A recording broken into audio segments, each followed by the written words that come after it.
హిందూ బంధువులందరికీ దేశ ప్రజలందరికీ ప్రపంచంలో ఉన్నటువంటి భారతీయులందరికీ కూడా ఈ యొక్క 2024 నూతన సంవత్సరం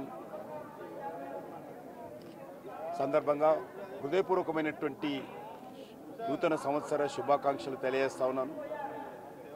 ఈ సంవత్సరము మన దేశానికి చాలా కీలకమైనటువంటి సంవత్సరం। ప్రపంచంలో ఉన్నటువంటి అనేక సమస్యలు ఈ సంవత్సరంలో పరిష్కారమయ్యే అవకాశం ఉంది। అందులో భారతదేశము కీలక పాత్ర పోషించనున్నది। అది ఇజ్రాయెల్ గాజా సంబంధించి కావచ్చు, లేక ఉక్రెయిన్ రష్యాకు సంబంధించిన విషయంలో కావచ్చు, లేక ప్రపంచవ్యాప్తంగా జరుగుతున్నటువంటి అనేక రాజకీయ ఆర్థిక సామాజిక నేపథ్యంలో కూడా భారతదేశము ఈ సంవత్సరము 2024 కీలక పాత్ర పోషించనున్నది।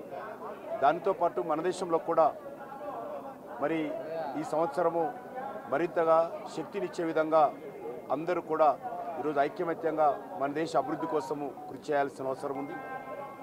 అదే కాకుండా ఈరోజు మహా సంతోషం అంటే 500 సంవత్సరాల నుంచి మనం పోరాటం చేస్తున్నటువంటి 500 సంవత్సరాల నుంచి ఎదురు చూస్తున్నటువంటి ప్రపంచంలో ఉన్నటువంటి హిందువులందరూ కూడా ఆకాంక్షిస్తున్నటువంటి అయోధ్యలోని రామ జన్మభూమి స్థానంలో భవ్యమైనటువంటి దివ్యమైనటువంటి రామమందిర నిర్మాణం పూర్తయి ఇదే జనవరిలో 22వ తేదీ ప్రాణప్రతిష్ఠ జరగనున్నది। ఇది నిజమైనటువంటి దీపావళి పండుగ, మనకు నిజమైనటువంటి నూతన సంవత్సర శుభాకాంక్షలు। ఎందుకంటే ఈరోజు శ్రీరాముడు ఎక్కడ జన్మించాడంటే ప్రతి ఒక్కరు కూడా అన్ని మన యొక్క వేదాలలో కానీ లేక మనకు సంబంధించినటువంటి అన్ని చరిత్రలో కానీ శ్రీరాముడు అయోధ్యలో జన్మించాడంటాం। కానీ దురదృష్టవశాత్తు 500 సంవత్సరాలుగా అటువంటి అయోధ్యలోని శ్రీమందిర దేవాలయము మరి లేకుండా ధ్వంసమైంది।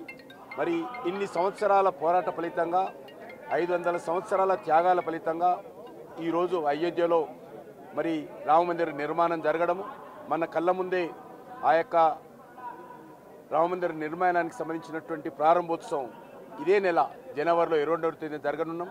కాబట్టి హిందువులందరినీ కోరుతా ఉన్నాను, మీకు అవకాశం ఉన్నప్పుడల్లా వెళ్ళి అయోధ్యలోని రామమందిర నిర్మాణం దర్శనం చేసుకోండి। అదేవిధంగా మరి ఆ రోజు ప్రతి హిందూ ఇంట్లో కూడా 22వ తేదీ సాయంకాలము 5 రామజ్యోతులు వెలిగించి మీ భక్తిని చాటండి అని చెప్పి ఈ సందర్భంగా మనవి చేస్తాను।